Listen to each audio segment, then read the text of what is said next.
오늘 이렇게 감격적인 부활주일 예배를 드리게 되어서 참으로 감사합니다. 우리 이미아 성도님, 이렇게 코로나가 엄중한 시기에도 지금 전도 받으신 분들은 한 100명 몫인 것 같아요. 코로나가 이 엄중한 시기에도 김정숙 권사님의 전도를 받아 교회에 잘 정착하시고 학습 교인까지 된 것이 너무나 감사합니다.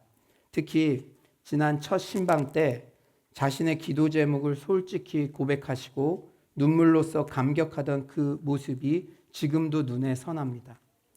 또한 사랑하는 큰아들 영준이가 이제는 부모님의 신앙이 아닌 자신의 의지와 입술의 고백으로 온 회중 앞에서 공개적으로 예수 그리스도를 구주로 고백하는 입교식의 주인공이 되니 그 또한 참으로 큰 감격입니다. 저의 육신의 아버지께서도 우리 서울로 교회에서 세례를 받고 부활신앙을 잘 간직하고 계셔서 특히 어머니가 돌아가신 후에도 천국에서 다시 만날 소망으로 하루하루 잘 보내고 계신 것이 너무나 감사합니다. 제가 서울에 오지 않았다면 어머니 돌아가셨을 때 우리 아버지 어떠셨을까 생각하면 참 이곳에서 가족들에게 세례를 베풀 수 있다는 것이 너무나 큰 특권이고 감격입니다.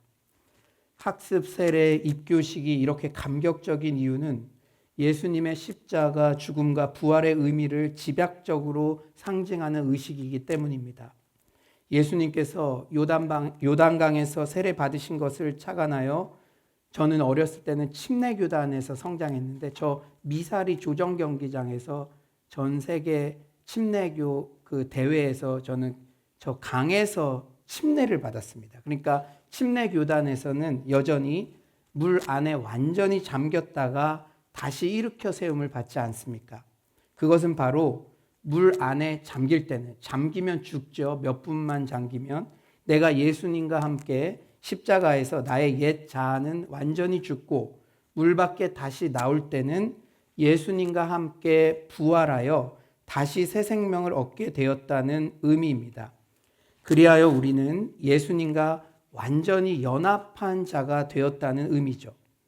우리는 지난 일주일 고난주간 특세를 통해 마태복음에 나타난 예수님의 고난주간 행적들을 돌아보며 우리의 믿음의 옷깃을 여미는 시간들을 가졌습니다. 그리고 오늘 본문은 바로 마태복음에 묘사된 예수님의 부활 장면입니다. 그런데 여러분들께 드리고 싶은 질문이 있어요. 여러분은 일상에서 부활의 감격을 누리고 계십니까? 우리는 일반적으로 우리 가정에 새 생명이 태어났다든지 겨우내 딱딱했던 땅에서 새싹이 돋아난다든지 봄에 벚꽃이 만개한다든지 새로 태어난 애완견 아기 강아지가 엄마젖 먹겠다고 뭔가 꼬물꼬물 거릴 때든지 새로운 생명의 탄생, 생명력이 움틀거리는 그런 장면들을 볼 때 미소가 번지고 탄성이 나오곤 합니다.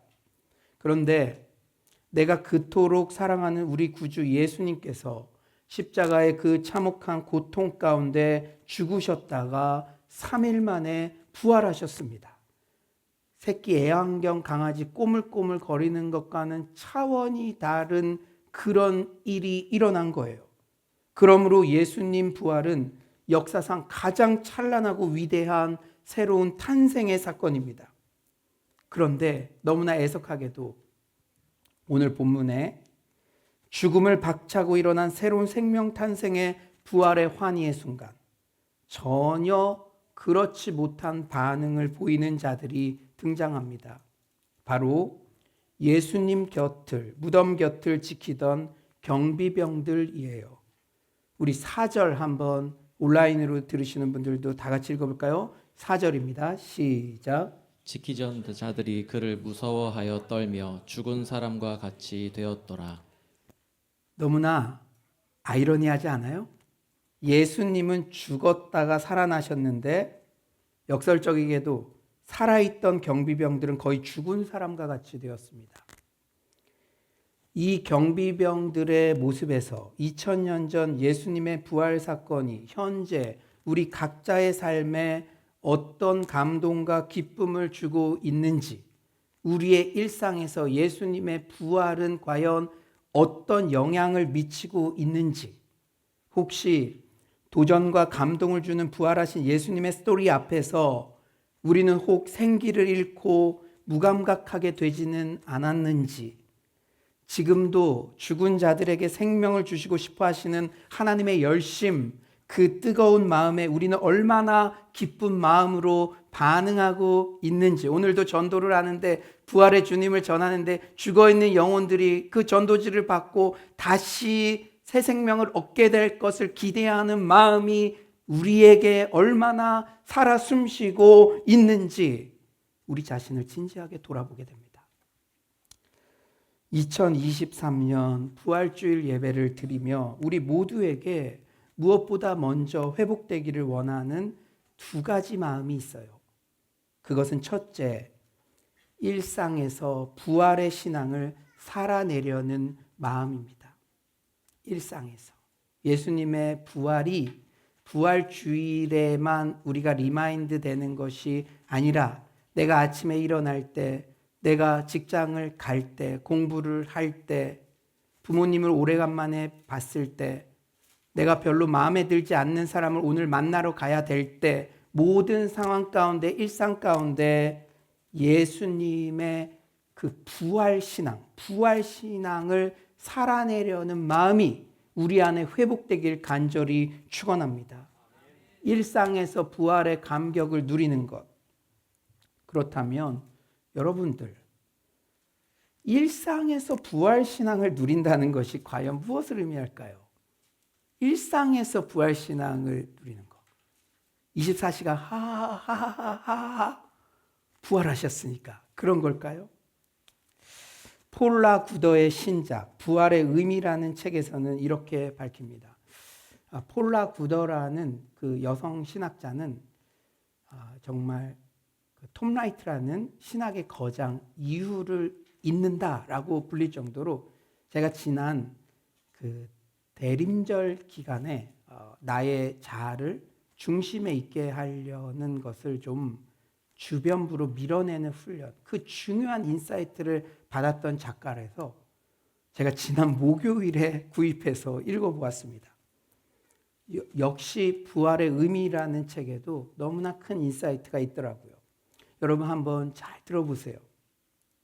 어떤 사람은 일상의 부활의 삶을 사는 것을 인생의 기복에 관계없이, 인생의 기복, 좋은 일, 슬픈 일, 고난 이런 거 다 상관없이 언제나 밝게 살아야 한다는 의미 정도로 이해합니다.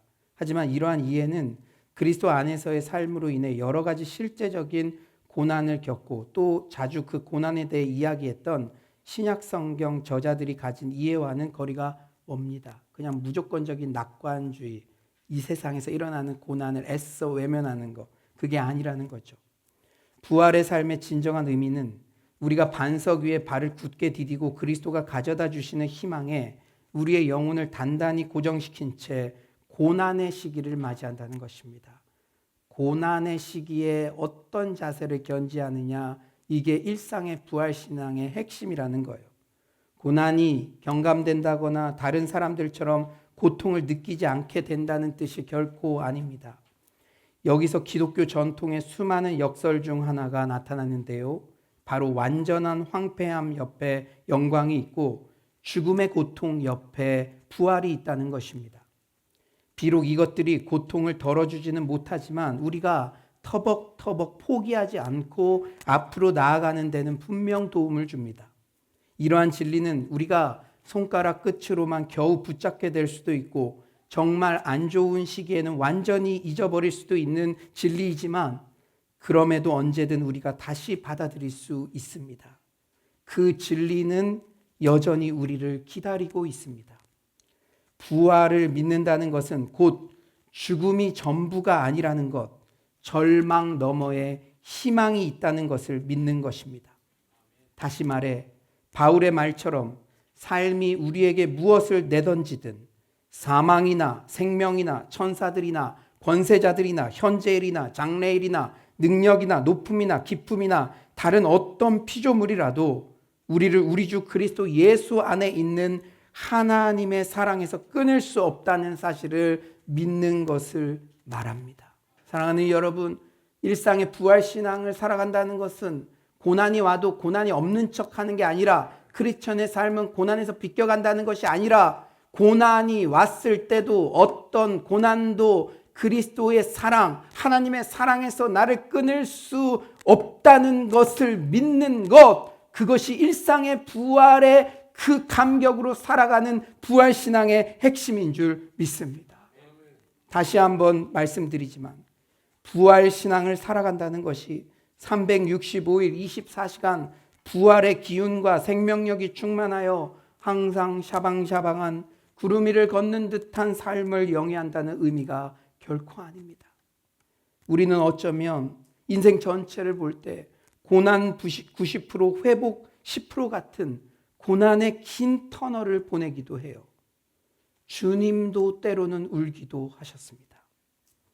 마더 테레사의 자전적 고백을 보더라도 나중에 죽음 이후에 그것이 그 일기장이 공개되었는데 깜짝 놀랐죠. 나는 많은 시간을 하나님의 부재감 때문에 고민하며 허덕였다. 그녀는 많은 시간을 하나님의 부재 같은 고통의 시간들을 보냈으나 그럼에도 뚜벅뚜벅 사명의 길을 걸어갔다는 사실을 발견하게 됩니다. 그런 면에서 부활의 삶을 산다는 것은 삶이 우리를 어떠한 상황과 형편에 집어넣든지 간에 매일의 일상 속에서 슬픔을 넘어선 기쁨, 절망을 넘어선 희망, 죽음을 넘어선 생명의 원칙을 살아내려고 애쓰는 것을 의미합니다. 여러분들처럼요. 여러분도 지난 주간 기가 막힌 고난 가운데도 주일 예배에 나와서 애쓰시잖아요. 죽음이 끝이 아니라는 걸 삶으로 증명해내고 있지 않습니까? 그런데 제가 오늘 설교를 준비하면서 인지심리학 이런 거는 생각이 트이면서 문제가 해결되는 거죠. 중요한 인사이트를 얻은 게 있어요. 일상에서 부활신앙을 살아낼 수 있는 유용한 생각이 있습니다. 생각을 이렇게 한번 해보세요. 그것은 바로 종말의 한 단편으로서 예수님의 부활을 이해하는 것입니다. 종말의 한 단편. 이게 무슨 말일까요? 2000년 전에 예수님께서 부활하셔서 승리를 주셨죠. 그러나 그 승리를 우리의 일상 가운데 매번 누리는 것이 결코 아니죠. 우리도 지난 일주일 동안 늘 승리만 하다 오신 분이 있습니까? 그렇지 않은 분이 더 많을 거예요. 이미와 아직, already not yet. 부활로 이미 승리하셨지만 아직 재림의 완벽한 승리가 우리 모두에게 적용되지는 않았습니다. 그리스도가 승리하셔서 마귀는 무력해졌지만 완전히 파괴된 것은 아닙니다. 주님 재림하실 때 비로소 완벽한 승리가 우리 모두에게 적용되죠. 그때는 걱정할 것이 없습니다. 마귀가 잔존하는 마귀가 하나도 없으니까요. 예수님의 부활은 예수 재림의 날, 즉 종말의 완벽한 승리의 한 단면입니다. 그런 면에서 예수 부활의 사건은 지금도 우리가 일상에서 종말의 한 조각을 경험할 수 있게 해줍니다. 여러분 일주일 동안 여러분 전체 삶이 승리하고 부활하고 늘 샤방샤방하고 그렇게 일주일 살다 온 주가 52주 동에 몇 번이나 있습니까? 아니에요. 우리의 일상의 삶은 부활신앙을 소유함으로써 일상에서 종말의 완벽한 승리의 한 단편, 한 조각들을 경험하면서 넘어졌지만 다시 일어서서 뚜벅뚜벅 걸어가는 것인 줄 믿습니다. 마지막 때의 한 줄기 빛을 우리 일상 가운데 경험할 수 있어요. 존 파이퍼는 이런 삶의 태도를 장래의 은혜라고 불렀고 조지 레드는 미래의 현존이라고 정의했습니다. 저는 여러분에게 종말 참여론적 삶이라고 여러 번 표현했어요. 미래의 현존이란 장차 완성될 하나님 나라의 완벽한 승리의 단편을 오늘 맛보며 살아가는 것을 말합니다.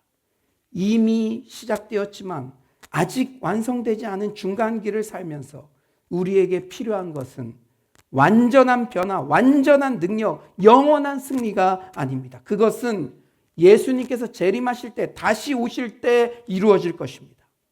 이 땅을 사는 우리에게 필요한 것은 그 확실한 미래의 보증이 주는 오늘의 확신이며 그 승리의 단편을 일상에서 맛보는 것인 줄 믿습니다.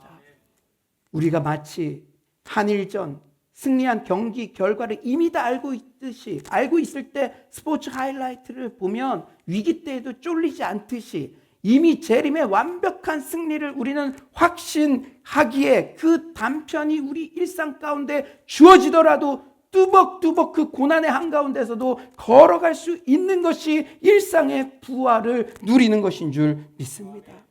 예를 들면 얼마 전 우리 청년 대학생 수련회 강사로 오셨던 장애인 자립을 위해 애쓰시는 서진교 목사님께서 얼마 전 새롭게 하소서에 출연하셨어요. 제가 어젯밤에도 만나고 왔는데요. 그날 이후 그분이 섬기시는 굿윌 스토어에 상상할 수 없는 후원 금액이 들어온다고 합니다. 고난과 수고로 지금도 점철되고 있어요. 왜냐? 딸이 뇌전증이니까. 고난과 수고로 점철되었던 서목사님의 삶 속에 종말의 한 조각, 마지막 때의 한 줄기 빛이 임한 것이죠. 우리가 영혼을 목양할 때도 마찬가지입니다. 목양은 굳은 일이죠. 그러나 우리 성도님들이 1:1 온라인 양육, 멘토링, 또 개인 신방 말씀을 통해 회복되며 사랑하는 자녀가 하나님에 대한 감사를 고백하며 교회로 발걸음을 옮기며 우리 자녀 키우기도 어려운데 교회 미션홈 대학생들이 특성만 해도 마음속이 훈훈해지고 그 미션홈 대학생들에게 마음을 전하고 간식을 사주고 선풍기를 전하고 그런 모든 것들에서 목양하는 목자의 저는 목양은 굳은 일이지만 그런 여러분들의 한 모습 한 모습을 통해 마지막 때의 한 줄기 빛 찬란한 종말의 단편들을 보게 되는 것입니다. 그러면서 또 하루하루 한 걸음 한 걸음 뚜벅뚜벅 걷게 되는 것입니다. 이게 바로 일상의 부활을 누리는 삶인 줄 믿습니다. 부활주일에 우리에게 회복되기를 원하는 마음, 두 번째는 우리 또한 부활의 증인으로 살아가고자 하는 마음입니다. 천사가 여인들에게 전한 첫 사명이 무엇입니까? 7절 상반절에 이렇게 말씀하세요. 또 빨리 가서 그의 제자들에게 이르되 그가 죽은 자 가운데서 살아나셨고 너희보다 먼저 갈릴리로 가시나니 거기서 너희가 배우리라 하라. 천사가 제자들에게 이런 말을 좀 해라 부탁한 거죠. 천사가 여인들에게 처음으로 준 사명이 바로 빨리 가서 부활의 소식을 제자들에게 알리라는 거예요. 부활의 증인으로 살라는 거예요. 마태복음의 마지막 부분 역시 제자들에게 부활의 증인으로 살라는 예수님의 대위임 명령으로 마무리됩니다. 우리 모두 마태복음 28장 18절에서 20절 다 같이 한번 읽어볼까요? 뒤에 화면도 나와서 읽기가 더 쉬우실 것 같아요. 마태복음 28장 18에서 20절 시작. 예수께서 나와 말씀하여 이르시되 하늘과 땅의 모든 권세를 내게 주셨으니 그러므로 너희는 가서 모든 민족을 제자로 삼아 아버지와 아들과 성령의 이름으로 세례를 베풀고 내가 너희에게 분부한 모든 것을 가르쳐 지키게 하라. 볼지어다 내가 세상 끝날까지 너희와 항상 함께 있으리라 하시니라. 아멘. 그런데 우리가 주목할 게 있어요. 예수님께서 이 명령을 수행할 만한 제자들만, 특공대 같은 그런 사람들만 뽑아서 이 대위 명령을 해주셨을까요? 그런데 바로 앞절 17절을 보면 그렇지 않아 보입니다. 우리 17절 한번 다 같이 읽어볼까요? 시작. 예수를 배웠고 경배하나 아직도 의심하는 사람들이 있더라. 부활하신 예수님을 제자들이 만났으나 아직도 의심하는 제자들도 있었습니다. 여러분, 의심을 나쁜 걸로만 생각하지 마세요. 저는 신앙에도 사춘기가 있다고 봅니다. 더 잘 믿고 싶은 의심은 하나님은 거절하지 않으셨어요. 도마에게 보여주시잖아요. 못 박힌 거를. 너 왜 의심해? 쓸데없는 짓 하지 마. 그러지 않으셨어요. 의심하는 제자들도 분명 있었습니다. 그런데 예수님께서는 여전히 의심하는 제자들에게도 동일하게 대위임 명령을 내리십니다. 여기에 중요한 포인트가 있어요. 우리는 흔히 잘 준비되면 주님 주신 사명을 감당하겠습니다. 아직은 제가 많이 부족합니다. 그렇게 고백하곤 합니다. 물론 준비가 중요합니다. 하지만 어디까지 준비해야 다 준비가 되었다고 말할 수 있을까요? 성령 충만해야만 전도할 수 있는 게 아니라 우리가 오늘 예배 후 전도의 현장에 나갔을 때 우리는 성령 충만의 은혜를 경험하고 신앙의 회복을 경험할 수도 있습니다. 여러분 전도 현장에서 그런 걸 많이 경험하잖아요. 3주 전인가요? 우리 교회를 방문한 민들레 공동체 사역자들을 보면서 제가 느낀 게 참 많아요.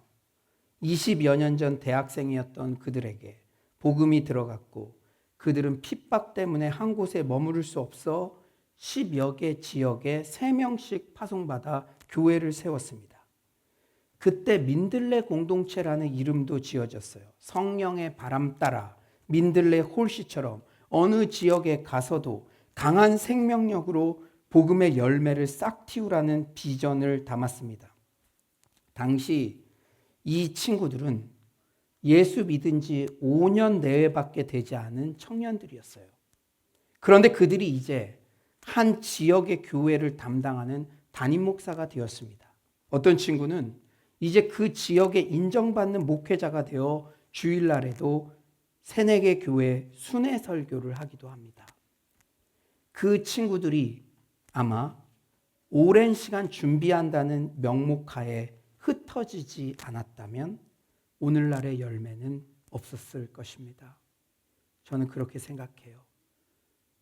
어떤 시대에는 준비를 잘 해야 되는 시대도 있습니다.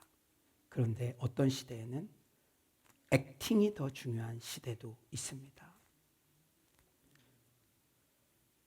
남편이 6명째 바뀌었는데도 공허함에 울부짖던 한 여인이 예수를 만나고 그 갈급함이 채워지자 그 즉시 물동이를 버려두고 그 동네에 가서 복음을 전했습니다.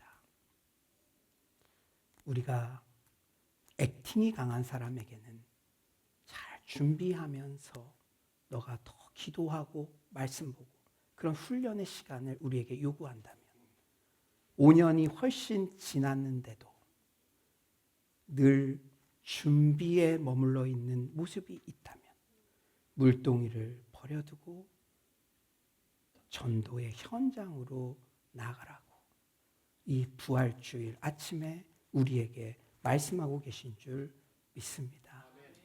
사랑하는 여러분, 이 부활주일 기점으로 제가 선포합니다. 교회로 오려고 하지 말고 교회가 되십시오.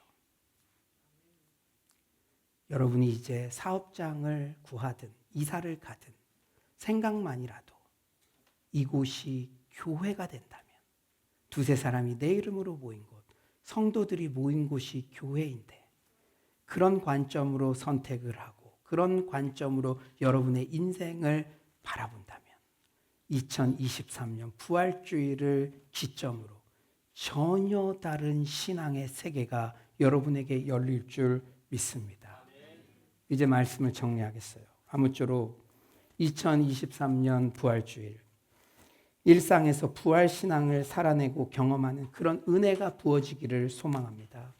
고난의 한가운데서도 크리스천의 고난은 동굴이 아니라 터널이다.